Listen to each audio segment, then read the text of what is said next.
Well, good evening, everyone. My name is Dennis Stedman, and welcome to the Lower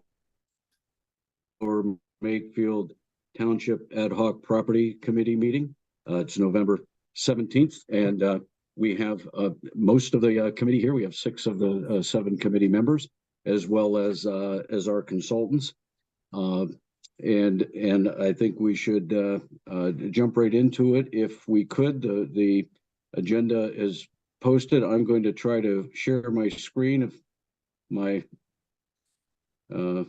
technical capabilities allow. Is that showing on Zoom? Yes. Yes. Great, thank you so much. Tonight's agenda I'll provide a quick background and some objectives of this kickoff session for the Patterson Farm Master Plan. I will then turn it over to Jennifer Stark, who will introduce in a moment. For the third agenda item, we'll open it up for public comment, and our secretary, Bet, will be sure to capture any action items and assignments that come out of the meeting. And welcome to all. Just in terms of background on the generation of the Patterson Farm Master Plan, Lower Makefield Township has owned Patterson Farm, approximately 220 acres, the housing 2 farmsteads, 15 buildings in all, and those include 3 houses and 2 large Pennsylvania bank barns. Those 5 are the largest buildings on the property. Lower Makefield's owned that for 24 years approximately, and quite frankly, the ownership has been without an organized vision or a plan for the use of the farm. Therefore, there's been no kind of central agreed strategy to guide the decisions for the township supervisors. Many generations of township supervisors that has gone through this period, and without that strategy and real vision for the property, other than they purchased it wisely to prevent more suburban development. We certainly applaud that because it isn't a special resource now. But without that strategy, there's been very limited community use or utilization of the property, resulting in very low community benefit. There has certainly been a deterioration of the important historical structures on the property, and because of lack of resource kinds of decision making. And there's also been community frustration. And the observation that I would make after digging into this for a while is that all of the meetings and the battles and the arguments and things that have gone on for the last decade or 2 haven't worked. Nothing's substantially changed. So this Board of Supervisors created an ad hoc property committee, asking this committee to make recommendations, which we made in March of this year. The committee is comprised of Lower Makefield community members representing the community, and it was designed so that we would have at least 1 real estate expert, 1 financial analysis expert, 1 project management expert, an agricultural expert, and the committee is structured just that way. With the recommendations in March, we recommended that a comprehensive master plan be developed for the entire property, and with that, with such a master plan, the strategic and operational and resource allocations, decision making could be guided. I mean, there's no way to know, no intelligent way to invest the next $500,000, $1 million, $2 million in some of these structures, because they will take that kind of a resource without a plan, without knowing what we're going to do with those, what's the end game, etc. So the goal is to develop a master plan that would guide that kind of decision making for the intermediate and long term.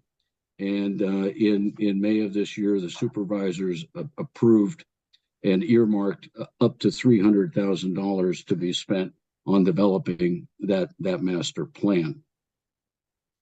I would remind the committee and the public of the results of the first set of recommendations.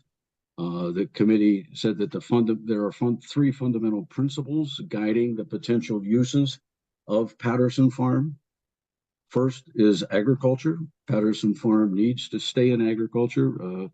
A majority of its acres are preserved and deed restricted as agricultural land. It is being rented to a local farmer who is cropping and farming the land. That is clear. That is a necessity.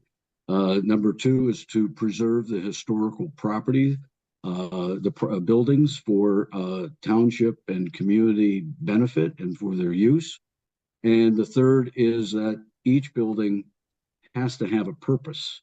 It has to have a use, or it will die. Building without a use is what we've had for much of the last 24 years. And so identifying those proper and appropriate uses for these historic farm buildings is part of the mission. We've said that we would exercise a balanced decision-making process to serve both the preservation of history and agriculture, to assure community use and community support. These resources aren't free.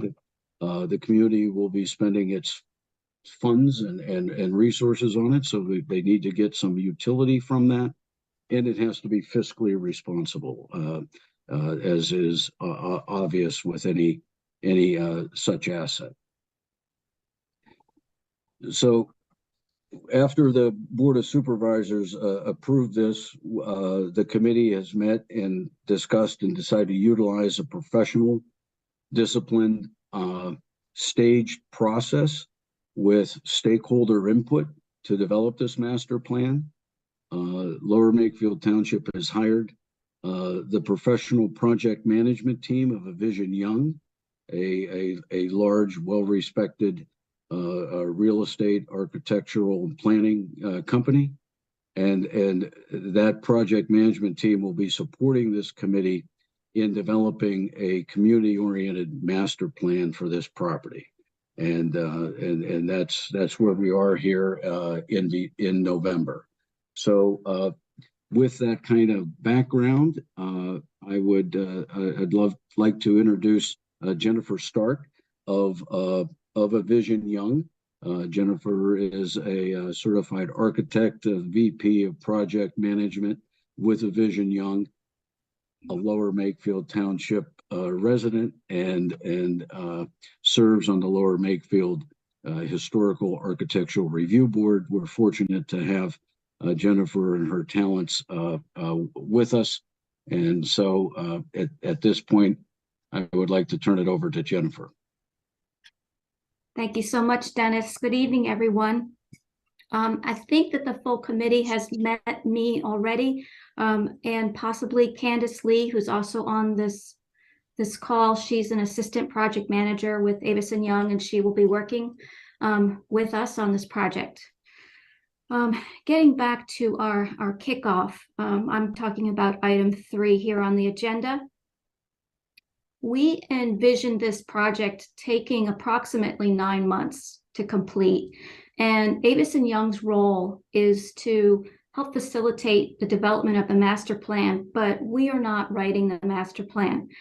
We have put together a request for proposal, and we have a short list of qualified historic preservation architects who we have invited to propose on this project. when the selected firm comes on board, we anticipate it will probably take about 3 months for that whole process to roll out. We expect about a 6 to 7 month period for them to do what we're asking them to do, which is we've provided them with all of the directives and the goals that the ad hoc committee has put together. It's a very clear agenda of what is important to the township and what we're looking for from the results of this master plan, which is to provide some scenarios about what could be done with the property and to give recommendations on next steps. So the master plan is supposed to kind of give an outline of possibilities with some early phasing, timeline, pricing, overall order of magnitude, global thoughts. And it's meant to be the beginning to lay the foundation for what could be decisions that are made further down the road. But as you know, with all decision making, the foundation is the most important part. And that's what we're hoping to have with this master plan development, is an excellent foundation for the township to take those next important steps. The first deadline that we have is a site visit. It's a pre-proposal site visit, which is very common when you're working with historic structures. You prefer to have the people who are bidding on the project to be able to tour the facility and the site to better understand what they are going to be working with. So we will be doing that. And then we will have a period of Q&A. This is the portion where, after the consultants have digested the request for proposal and all the parameters they're being asked to look at, and also visited the property, they may generate questions. They'll submit those questions to us, Avis and Young, and in turn, we will provide those to the stakeholders that have the answers. We will then collect these questions and then distribute those answers to everybody who's proposing on the project. So everybody's seeing the questions, regardless if they actually thought them themselves or not, and everybody's getting an answer. And this is in an effort to provide everybody with an even access to the bidding process.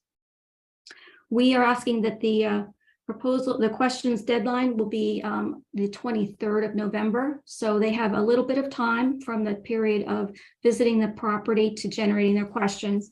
And then the proposals themselves will be due on December 7th. So we do have a structure with the proposal, and that is to keep things moving along. Part of this process is to make sure that we hit our milestones. So those are some of the early steps in this first phase of selecting the qualified firm that we will be working with to help define the future for Patterson Farm. Thank you.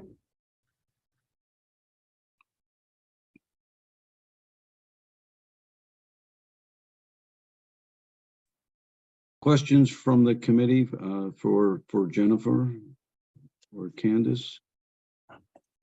I have one. Jennifer, if you could just, you and I have talked about this, but if you could just provide some comments on your selection criteria for the 5 potential bidders that received the RFP, the characteristics and qualifications there. Sure. I went and I've been doing historic preservation architecture for almost 30 years. It's a very tight community in this tri-state area. All the firms know each other. I selected the top historic preservation firms in our region who would be qualified to do a project of this caliber. We have FAIAs in the mix. Those are fellows of the American Institute of Architects. We have people who have worked for the New Jersey Historic Trust as part of their background, people who have consulted for PHMC, people who have preservation degrees, masters in architecture, masters in historic preservation, demonstrated experience in historic projects with a nice portfolio for each firm. I'm very comfortable with the short list that we have generated. I think that we will get a wonderful product from whomever actually successfully gets the project.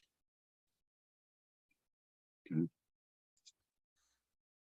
Other questions about the timeline or the process from the committee? Jennifer, you talked about their qualifications. You didn't talk about the selection criteria. Is that something your firm is doing, or is that something and then you bring it to the committee?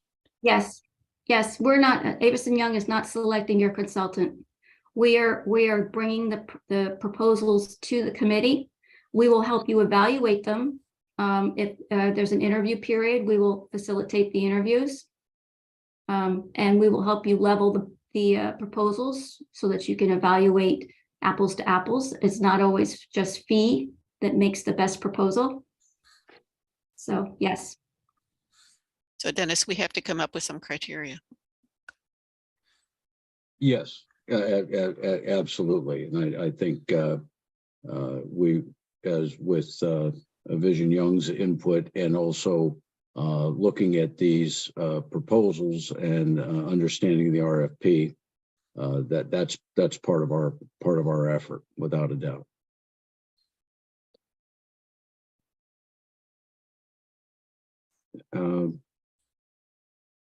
Jim, did you have any questions or issues at this juncture from the township itself?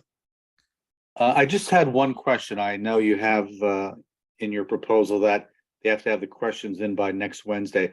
Is that enough time, or would maybe a few extra days be beneficial?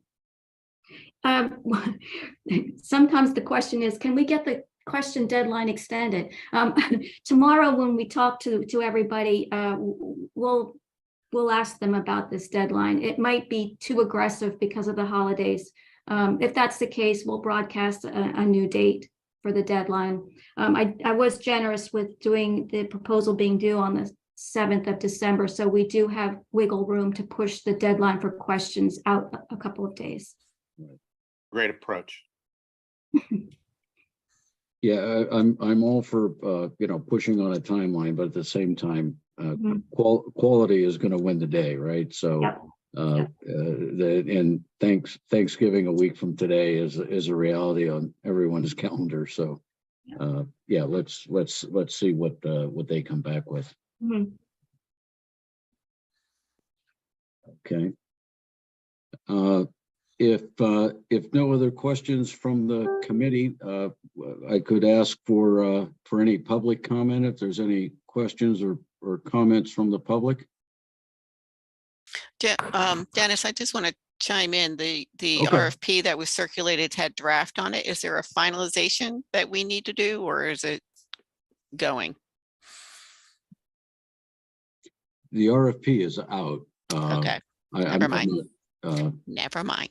I don't. The one labeled draft that you saw, there was no changes between that and the one that was actually sent. Is that right, Jennifer?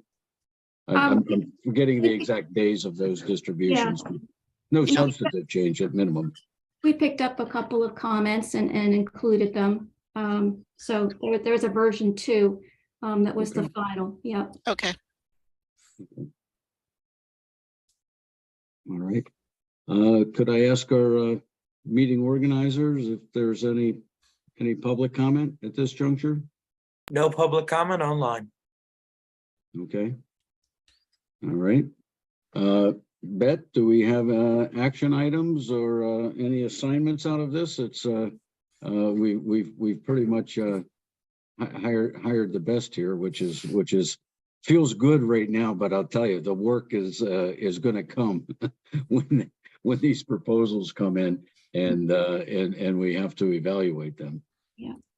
No, I believe our next meeting is December. I'm looking it up. December what did you say? I didn't. December 8th at 7:30. Okay. December 8th. All right. We'll have And at on that it. time, all of these initial first milestones should have been met, which Jennifer outlined. Mhm. The Q&A period. And Jennifer, at that time, do you feel that we'll have make a decision at that point?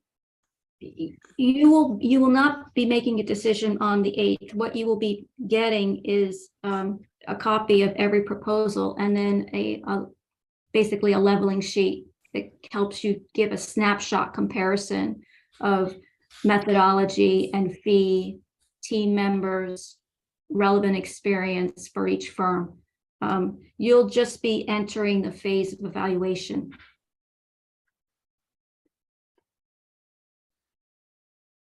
And at that time, we'll talk too if we need some kind of subgroups or subcommittees to try to, you know, take some bites out of that elephant one bite at a time. There'll be a lot to go through. Okay. All right. Any other business? Anybody have to bring before the committee? Who's Kevin? I was going to say, I see that Kevin Gallen has joined us. Kevin is on the Lower Makefield Environmental Advisory Board. Thank you. And Kevin has expressed interest in providing stakeholder input to the committee. And so Kevin, you can introduce yourself, but I know you have an engineering background, I think would be productive to this undertaking. Yes, so I have a background in mechanical engineering. I operate my You're cutting in and out, Kevin. Sorry, I operate my own HVAC engineering company based in Lower Makefield. And so I'd be looking at mostly at the buildings, stormwater management, and environmental. Okay. All right. Very good. We appreciate your interest. All right. If no other business, we can adjourn for Thursday night football. Yeah. Make a motion to adjourn. Yeah. Any a second? All in favor? All right. Listen, Thanksgiving is a week from today. I know it's a busy time of year. I appreciate everyone's commitment to this committee and time. And I wish everyone a happy Thanksgiving and enjoy it with friends, family, wherever you are. Thank you. And to you and everyone else, take care. Thank you.